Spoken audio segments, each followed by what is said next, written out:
People around the world are calling for a Delta Airlines boycott after YouTube sensation Adam Saleh was kicked off a flight, supposedly for speaking Arabic.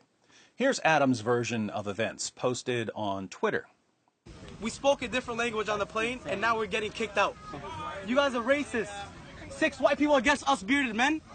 Not surprisingly, the Twitterverse is outraged.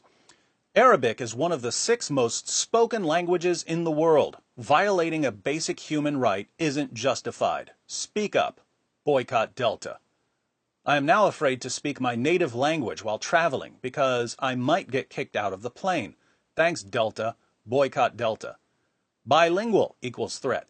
Colored skin equals threat. Different religion equals threat. Basically, humanity equals threat. Boycott Delta. I guess freedom of religion only applies to white men. Imagine the outcry if someone was kicked off a flight for saying God. Boycott Delta. Boycott Delta. Delta sitting next to racist white people makes me feel uncomfortable. They might shoot up the plane or something. I want to learn Arabic now and start speaking it on planes. I want to educate racists and stand up against anyone who's offended. Boycott Delta. Even minor celebrities are standing up for Adam. Olivia Wilde joined the boycott. You've got to be kidding me, Delta. We won't be flying with you again. Unbelievable. And the worst casting choice for a Batman movie ever agreed completely. This is terrifying. I will not be flying with Delta. Now, I fly pretty regularly, and I've heard people speaking Arabic on planes numerous times. No one ever freaked out about it. But more than 20 people complained about Adam Saleh speaking Arabic in a phone call to his mother. How did so many racists end up on the same plane? All of them close enough to hear Adam speaking Arabic. Seems like there might be more to this story. Now, could people have been jumpy after the terrorist attacks in Germany and Turkey? It's possible, and I'm sure Adam was recording, so when he posts the footage, we'll know exactly what happened. In the meantime, it's difficult not to be somewhat skeptical. After all, Adam Saleh is the boy who cried racism and posted a video of a New York police officer stopping and frisking him simply because of the way he was dressed. Get against the wall. Get against the wall. I didn't do nothing. I don't have Put nothing. your hands up. I Put them up. But that wasn't really a police officer. It was an actor. When the NYPD and others exposed the video as a hoax, Adam apologized and said that the video was a reenactment of something that had happened at a different time, but sadly wasn't recorded. We sincerely apologize to anyone that might have been misled that this is an actual event. It was a dramatization, a reenactment of what happens to us when we film with our traditional clothing on. Now, Adam and his fans don't see a problem with his reenactment, which he only said was a reenactment after the video was exposed as a hoax. Imagine what would happen if the situation were different. What if I had one of my friends dress up like a Muslim and beat me up on camera? Then I post the video and say, "This Muslim called me an infidel and beat me up." But later someone proves that the video is a hoax, and I post a follow-up video saying, "Well, yeah, the video was a hoax, but it was a true reenactment of a time when a Muslim did beat me up, but I didn't get it on camera." Wouldn't that be bad? Shouldn't a deceptive attempt to increase hostility towards Muslims destroy my reputation forever? But Adam Saleh posts a deceptive attempt to increase hostility towards police, and his followers have absolutely no problem with it. So, Adam has a history of making false claims of discrimination, but he also has a history of deliberately trying to make people uncomfortable on planes. In one video, he wonders what would happen if he started a countdown in Arabic. What would ever happen? What would ever happen if we count down in the plane? No, count down. Let's say like 10. No, in Arabic. Attempting to terrify people on a plane. Interesting social experiment. 10 9 8 7 6 5. I was surprised to see Adam without his Arab clothing because he often puts on a thawb when he flies. Here he is heading to the airport.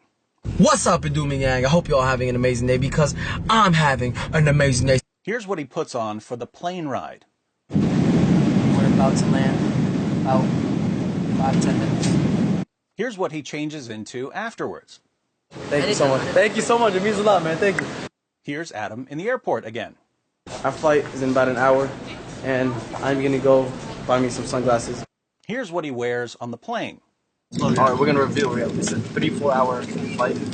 Here he is again, getting ready to fly. And I'm gonna put on my Arab clothes because I don't know why I decided to be Adam Saleh to go on the plane. So. And he's careful to point out that people are more suspicious when he's wearing Arab clothing. A lady was looking at me and giving me like this dirty look. Like, what the heck? But in America, I was getting dirty looks. People looking at me. People were like checking my bag. Someone checked my bag when I was going to Dubai. It's been hectic, so. Even before the Delta incident, Adam was convinced that airlines are racist since they always assign Muslims seats on the back of planes. Our seats in the back. They put the Muslims in the back.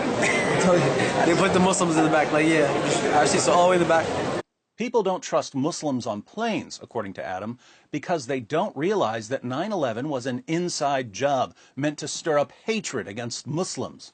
Do you know how many innocent Muslims died after 9/11? And the funny thing is, everyone knows that it was an inside job, but you're too ignorant to know that. So go get your facts straight. The proper way to confront this racism is to constantly annoy passengers on planes. I apologize for my horrible singing. I'm sorry. Psych. I will always love you. Odd. That doesn't look like the back of a plane. I believe I can fly. I believe I can touch the sky. Worst passenger ever. But if anyone becomes uncomfortable due to his singing or ominous Arabic countdowns, they're racists. And here again, if the situation were different, Adam and his followers would immediately see a problem. What if I decide to perform a social experiment? Suppose I put on a Donald Trump t-shirt and I walk into a crowded mosque with a guitar case. I reach into the case and yell, "Time to make America great again." And I pull out a guitar and I start singing, "All you need is love." Would it make sense to call Muslims racists if they get nervous when I reach into my guitar case? I don't see how. Of course, I don't see what any of this has to do with race to begin with. This is about understanding that there are people in the world who want to harm others. And if you don't know what someone's intentions are, it's possible that they're one of the people who want to harm you. Are there people who want to kill Muslims? Yes, there are. So if Muslims see someone coming towards them acting very suspiciously, are they being bigots or hate mongers for being concerned? No. If they don't know me and they think that my behavior is strange and they don't know that I'm reaching for a guitar and not for a weapon, who are we to tell them what their reaction should be? And Muslims seem to understand this. Every day I read about Muslims shouting from the rooftops that they're terrified that someone's coming to kill them, and they find their fears perfectly rational. But they just can't seem to see anything from anyone else's perspective. Terrorist attacks often come in clusters, and ISIS encourages terrorist attacks around holidays. And yet, if anyone dares show the slightest discomfort when a Muslim starts a countdown in Arabic on a plane, the only possible explanation is racism and Islamophobia. Why the double standards? Why would it be reasonable for a Muslim to be startled when a non-Muslim is acting suspiciously, but unreasonable for a non-Muslim to be startled when a Muslim is acting suspiciously?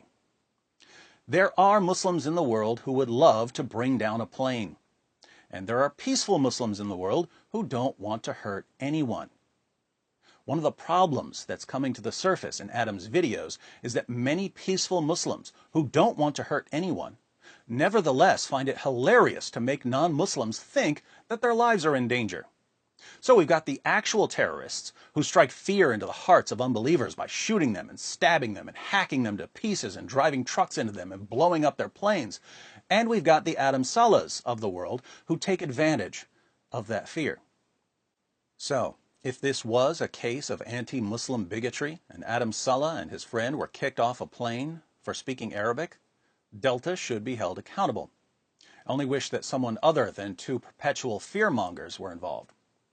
If, on the other hand, this is another publicity stunt by Adam, I wonder when his fans will start to question his tactics. Either way, Let's see how well Adam follows his own advice for dealing with adversity. And if anyone tries to be racist towards or give you any hate, remember, kill them with kindness. He stood up and started shouting, putting his fist in the air, shouting something that sounded really Arabic. For no reason, sat down. A few minutes passed and then he was up again, doing it again. He did it 3 times, till eventually people said, no, we're not happy with this.